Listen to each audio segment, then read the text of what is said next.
का डाउट था। बेसिकली उसको मेरे से क्वेश्चन सॉल्व करवाना था, लेकिन अब उल्टी गंगा तो नहीं बहा सकते हैं ना। मतलब पहले क्वेश्चन सॉल्व करें उसके बाद चैप्टर पढ़ें, ऐसा तो नहीं हो सकता है ना। तो पहले हमने सोचा कि पहले पूरा चैप्टर ही डिस्कस किया जाता है, उसके बाद क्वेश्चन पे तो आएंगे ही। So hello and welcome back to yet another video of Bahi Khata by Sonal. अब तक वीडियो आ रहे थे क्लासेस 11, 12, बेसिकली आप कह सकते हो आईकॉम के सिलेबस। एक कैश फ्लो बचा हुआ है क्लास 12 का, वो भी हो जाएगा। अभी मतलब स्टार्ट तो ये करना था, लेकिन अभी इतना जल्दी स्टार्ट करेंगे ये मैंने सच में नहीं सोचा था। बट फिर अभी इस टाइम पे ना इस जगह पे हम खड़े हैं जहां पे एक एक स्टूडेंट, एक एक सब्सक्राइबर मेरे लिए बहुत ही ज्यादा इम्पोर्टेंट है। तो हर एक के बातों को लेकर चलना होता है। तो फिर चलो फिर बिना किसी बकवास के स्टार्ट करते हैं आज का हमारा चैप्टर, जो कि है कंसाइनमेंट अकाउंट। कंसाइनमेंट अकाउंट ये है आपके बीकॉम फर्स्ट ईयर के सिलेबस में कंसाइनमेंट अकाउंट। तो बेसिकली कंसाइनमेंट अकाउंट होता क्या है? तो कंसाइनमेंट अकाउंट ये एक सिस्टम होता है जिसमें हम अपना मैन्युफैक्चर किया हुआ गुड्स हम खुद नहीं बेचते हैं, हम किसी दूसरे बंदे से बिकवाते हैं। ठीक है, इसमें क्या होता है कि हम किसी को ढूंढते हैं कि वो मेरे लिए काम करे, वो मेरा सामान बेचे, वो मेरा गुड्स बेचे। ठीक है, फॉर एग्जाम्पल मान के चलो मेरा कंपनी है। ठीक है, मान के चलो मेरा फैक्ट्री है, कंपनी, इंडस्ट्री है, जो मानना है। ठीक है, तो जहां की पे कैपेसिटी है 1 lakh products, 1 lakh piece produce करने का कैपेसिटी है। ठीक है, मेरे फैक्ट्री में। ठीक है, 1 लाख प्रोडक्ट्स प्रोड्यूस करने की कैपेसिटी है, लेकिन ये 1 लाख प्रोडक्ट हम तभी प्रोड्यूस करेंगे जब इतना का ही डिमांड हो।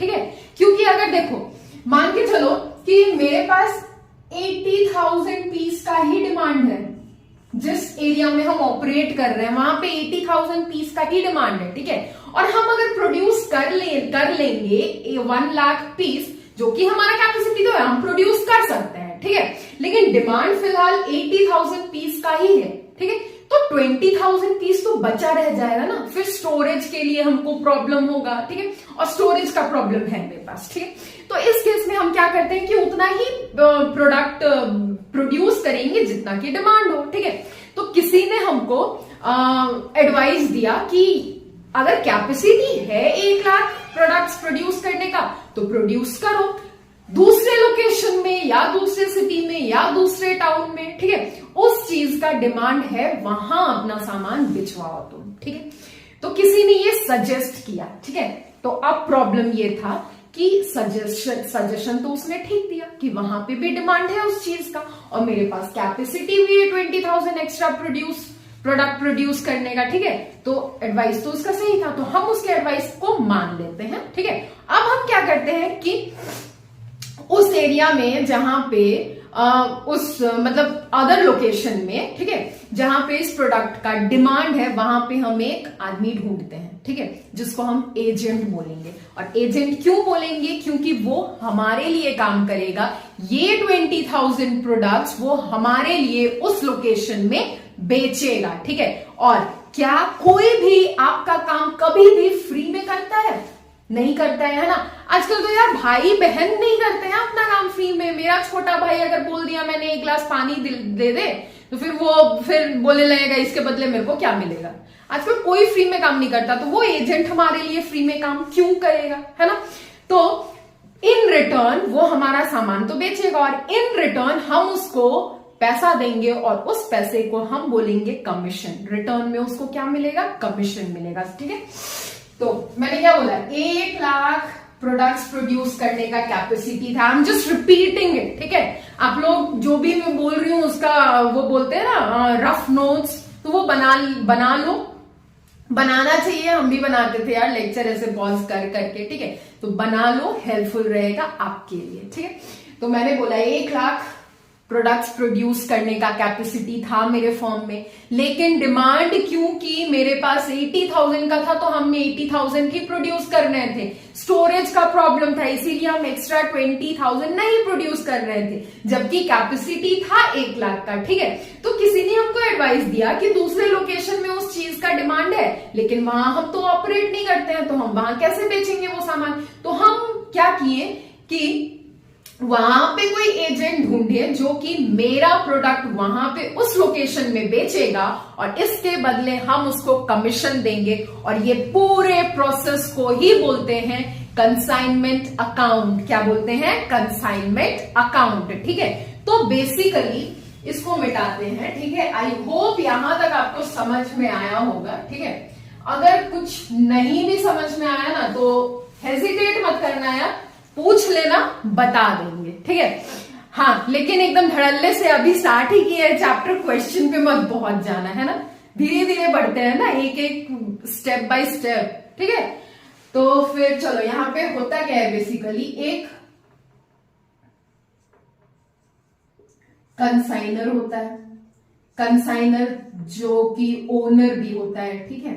मेरे फैक्ट्री में अगर सामान प्रोड्यूस हो रहा है, हम कहीं किसी इंसान किसी एजेंट से बिकवा रहे हैं वो सामान कहीं, तो हम ओनर हुए, ठीक है, ओनर हुआ, ठीक। दूसरा होता है कंसाइनी, कंसाइनी जिसको हम एजेंट भी बोलते हैं।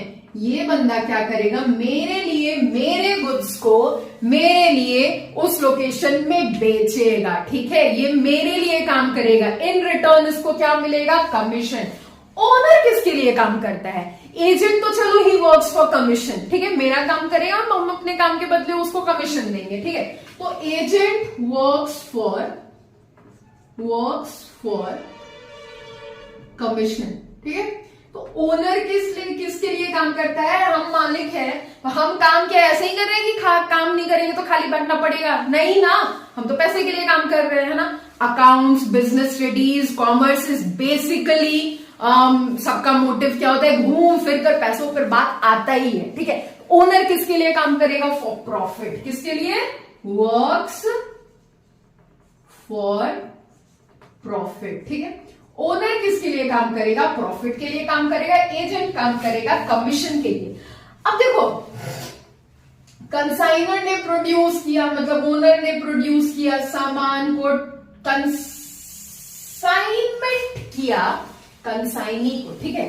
अब यहाँ पे गुड्स भेज रहा है ना, गुड्स दे रहा है कंसाइनी को, एजेंट को, कि जाओ ये इतना सामान है तुम उस लोकेशन में जाकर बेचो, गुड्स दे रहा है। तो ये गुड्स कहलाएगा कंसाइनमेंट, ठीक है। Consignment, consignment. कंसाइनर कौन होता है? ओनर। कंसाइनी कौन होता है? एजेंट। और आपका गुड्स क्या कहलाता है? कंसाइनमेंट, ठीक है। तो बेसिकली यहाँ पे अगर अकाउंट्स की भी बातें करें इस चैप्टर में, तो 3 टाइप के अकाउंट्स बनते हैं, ठीक है। कंसाइनमेंट अकाउंट बनता है, कंसाइनी अकाउंट बनता है, कंसाइनर का भी अकाउंट बनता ही है। वो फॉर्मेट जब देखेंगे तब हम देखेंगे, ठीक है। तो बेसिकली इतना नोट डाउन करो। फिर उसके बाद अब देखो, ये गुड्स कंसाइन, ओनर क्या कर रहा है? गुड्स प्रोड्यूस कर रहा है, तो एक्सपेंसेस भी तो होंगे इसके, है ना। सामान इसको भेज रहा है, अब कंसाइनी वहां से सामान रिसीव कर रहा है, फिर सामान बेच रहा है, उस पूरे प्रोसेस में इसका भी तो थोड़ा बहुत एक्सपेंस होता होगा ना, ठीक है। तो इतना कॉपी करो, फिर इन दोनों के एक्सपेंस के बारे में बात करते हैं, ठीक है। और फिर प्रॉफिट कैसे जनरेट होता है, कंसाइनर को, ओनर को कमीशन कैसे मिलता है, वो फिर उसकी भी बातें करेंगे। इसको जल्दी से नोट डाउन करो।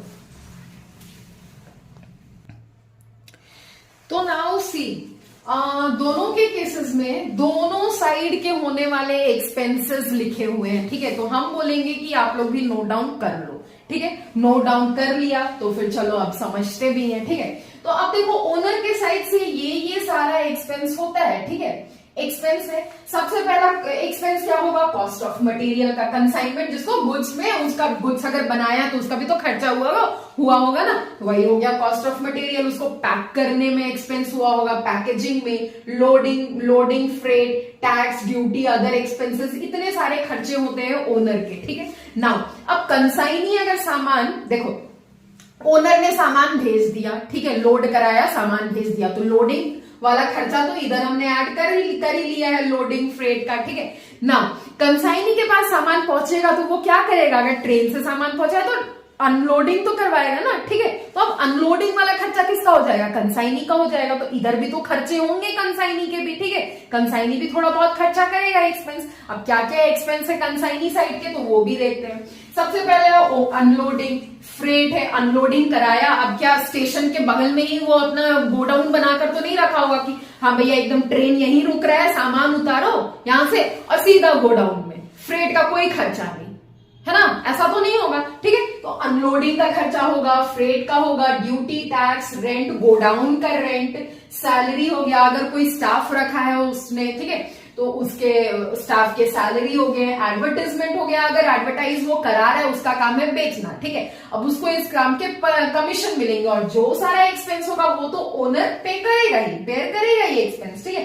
क्योंकि ये सारा सामान, एक बात याद रखना, जब तक वो सारा सामान बिक नहीं जाता है ना, तब तक वो सारा सामान का मालिक कौन होता है, ओनर ही होता है, जब तक अल्टीमेट कंज्यूमर तक वो सारा प्रोडक्ट्स नहीं पहुंच जाता है, ठीक है। एजेंट किसी भी मतलब स्थिति में मालिक नहीं बना रहता है, ओनर ही मालिक रहेगा, ठीक है।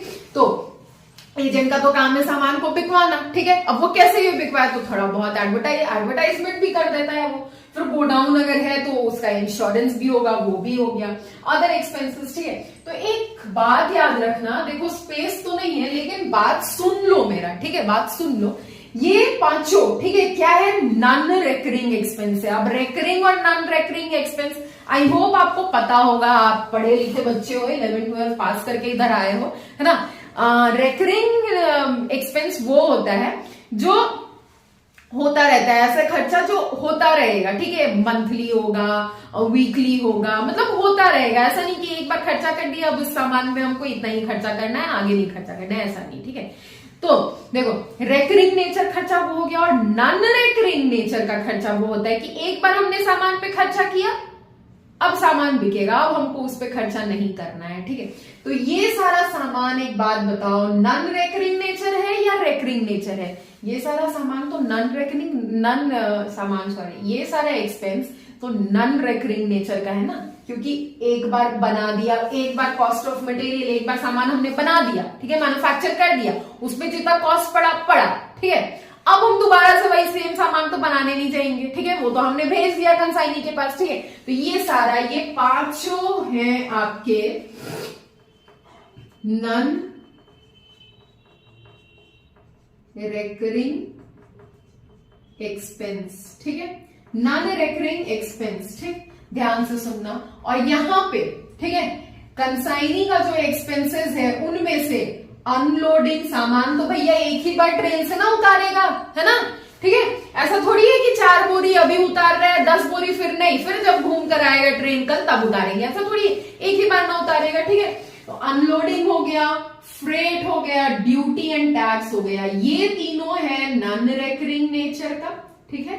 शॉर्ट फॉर्म लिख रहे हैं, सुन लो और नोट डाउन कर लेना अच्छे से। और ये पांचों है रेकरिंग नेचर का, ठीक है,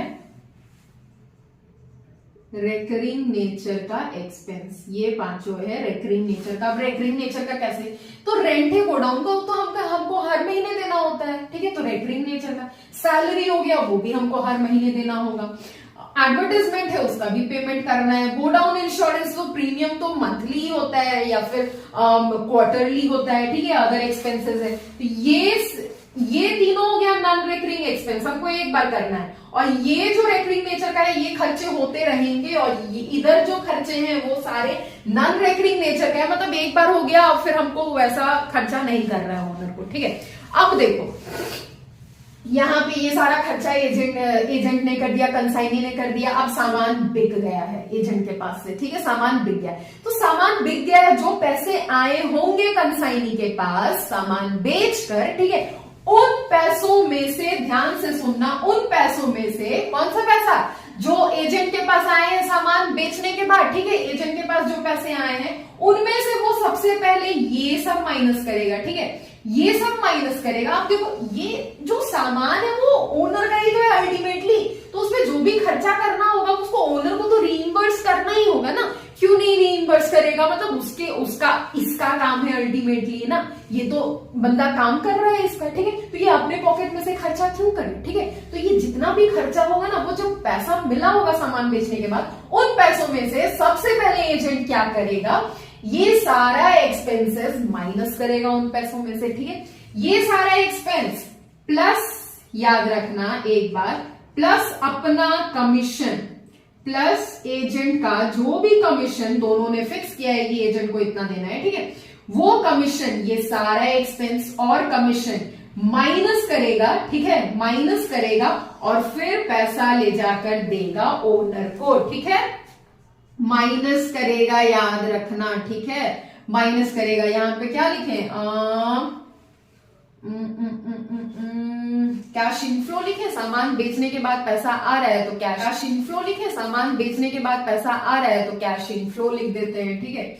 जो कैश इनफ्लो हुआ है, ठीक है, एजेंट के पास, उसमें से एजेंट क्या करेगा, सबसे पहले ये सारा खर्चा, ठीक है, प्लस अपना कमीशन उन पैसों में से माइनस करेगा, ठीक है, माइनस करेगा और जो बच गया पैसा फिर ओनर को दे देगा। फिर ओनर क्या करेगा, ठीक है, ओनर का अभी तक वो पैसा बचा हुआ पैसा प्रॉफिट नहीं है, ओनर क्या करेगा, ये सारे एक्सपेंस को उन पैसों में से माइनस करेगा, ठीक है, माइनस करेगा उन पैसों में से और तब अपना प्रॉफिट एंड लॉस कैलकुलेट करेगा और तब उसको पता चलेगा पॉजिटिव अमाउंट आया तो प्रॉफिट हुआ, नेगेटिव अमाउंट आया तो लॉस हुआ। तो यही पूरा प्रोसेस होता है आपका कंसाइनमेंट अकाउंट। आई होप आपको समझ में आया होगा, मतलब हाँ कॉपी कर लो एक बार, ठीक है, आई होप आपको समझ में आया होगा। यही पूरा प्रोसेस है ना, उसी को बोलते हैं कंसाइनमेंट अकाउंट। इतना ज्यादा, बहुत ज्यादा लेंदी चैप्टर नहीं है, ठीक है, बहुत ज्यादा दिमाग लगाने वाला चैप्टर नहीं है, एक बार सुन लो दिमाग में बैठ जाएगा, ठीक है।